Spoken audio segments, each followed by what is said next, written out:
guys that accidents here in the Philippines are prone, and most Filipinos are not yet injured. Mas pinipili nilang mag-away kaysa solusyonan ang kanilang problema, tulad nitong senaryong ito. Pre, nakita mo ba ang ginawa mong damage sa kotse ko? Hindi nga, saan ba? Bulag ka? Nakita mo na nanahimik yung kotse ko sa gilid, babanggayin mo. Kamote ka na. May lisensya ka ba? Asa lisensya mo?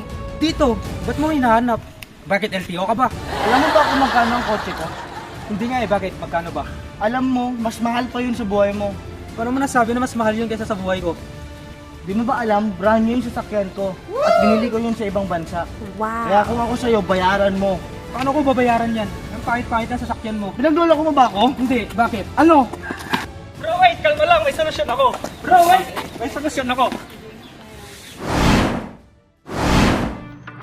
Sa Secure, madali lang ang proseso. Una, mag-upload ka ng larawan ng bahagi ng sasakyan na may sira. Pagkatapos, antayin habang ma-scan ang sira ng inyong sasakyan gamit ng aming Secure app.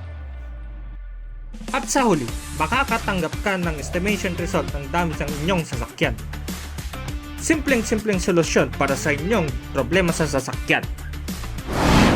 Secure, subukan nyo na.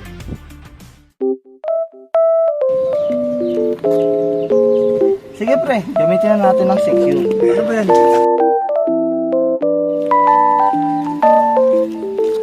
Teka, ano ba pinag-aawayan niyo? Ito,